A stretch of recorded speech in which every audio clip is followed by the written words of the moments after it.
Brees taking care of business in the first matchup. Brady's got this Bucs team, though, playing awfully well right now. So the Saints, this is great. Saints tweeted out this Throwback Thursday picture of a young Brady and a young Brees hamming it up at a Pro Bowl practice. Well, 46 years later, both getting ready for Sunday's football game. Our quarterback, Mike Vick, joining us now. Mike, that was a joke about old people, but I can't be a part of it because I don't understand it. I'll make this simple. Who wins on Sunday, Saints or Bucs? I got to go with the Bucs. I think the Bucs are ascending in all directions, offensively and defensively. They're getting better each and every week. As you look at it, Antonio Brown is inserted into the lineup. And, the reason why I say the Bucs is because, when you look at the New Orleans Saints right now, they're kind of in a stagnant place. They don't look like they're getting better. They don't look like they're getting worse. I think it's going to ultimately come down to how they defend the Tampa Bay Buccaneers. It's going to be a tough task for Marshawn Lattimore and Janoris Jenkins having to cover all these different receivers that's going to be coming their way. And they haven't played as well. So if they can step that game up, they're giving themselves a chance at winning the game. If not, I think Brady and the Bucs going to run right through them. So, like I said, Tampa's clicking on all cylinders. New Orleans hasn't really showed me too much. And I think the fact that the Bucs are playing at home gives them the edge as of right now. Okay. Look, Tampa Bay winning this game is as sure as my hands, right? Made a lot of money off my hands. If I flip this ball and I catch it and it sticks, then it's Tampa by 6, okay? So, but it can't move. It just has to stick. So, Nick, let's see if I can do it. Oh! Okay. Tampa by 6. Oh, Tampa Tom. The best player, the best leader. You nailed it. I'll be honest with you. That was pretty good. All right, that was far more impressive than I expected it to be. I don't know if I agree with the analysis at all, but I really enjoyed watching that. I want to, before you jump in, I just want to throw something back to Brandon real quick. He just reminded us about being a great receiver. And you alluded to something earlier, Brandon, that I think has kind of been underrated in this story, which is the addition of Antonio Brown. That hasn't been underrated. But how long Antonio Brown's been out of football, I think, has. Because people in their mind, they're like, oh, well, the last time he bounced around teams, the moment he got to Tom Brady, he was great. And that's true. But that was a regular timeline for him. And by that, I mean he played the entirety of the previous season with Pittsburgh. Then he went to Oakland, had an odd offseason with them, but still was a part of it. And then by it's September, and he's playing for the Patriots. Since then, he hasn't played at all for anybody. This is the longest he's gone, I would imagine, in his entire life, dating back to when he was playing Pop Warner without playing in a football game.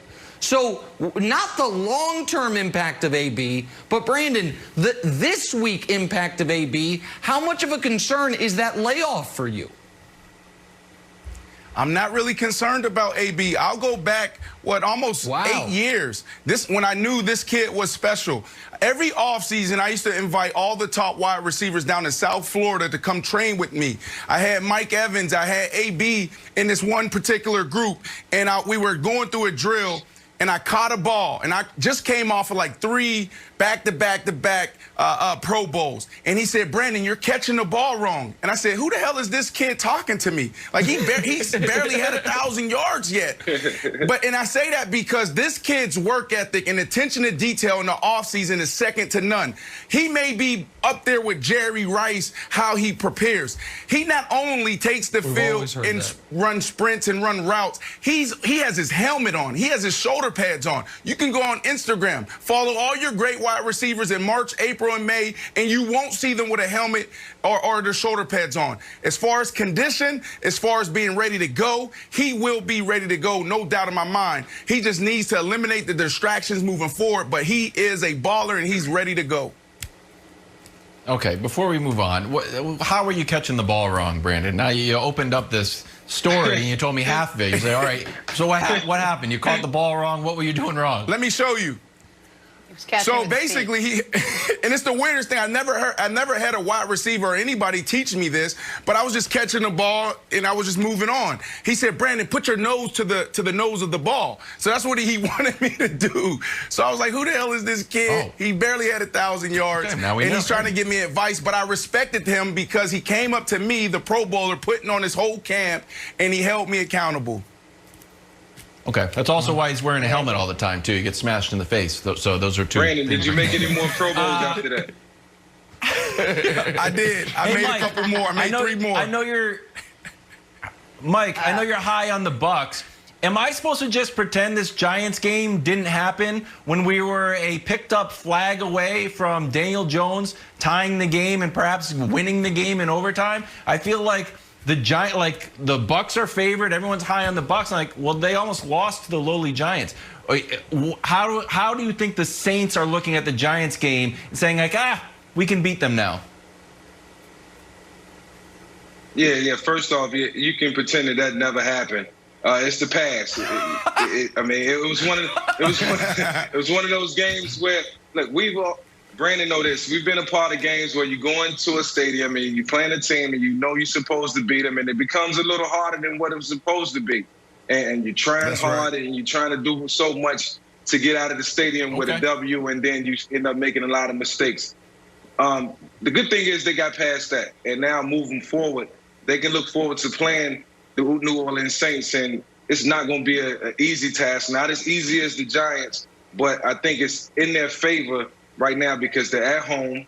They add Antonio Brown, and the offense is clicking, and the defense is playing well. So I just don't see the Saints winning this weekend. I know they beat them in Week 1, but that was a completely different team than what they'll be facing on Sunday. That's right. Okay. Yep. All right, let's play a little in or out now. As we mentioned, AB getting ready to make his debut for the Bucs in this game. If you'll recall, his debut for the Patriots in 2019, 4 catches, 56 yards, and that touchdown from Tom Brady. So, Brandon, you in or out on AB outperforming his last debut with Brady this Sunday with Brady? I think I convinced myself to be all in on this. I think if he has more than 30 plays, I will even go out and say this: 100 yards, 1 touchdown, 7 catches. I'm all in on this. I'm all in as well. I'm all in as well. The one thing I know about AB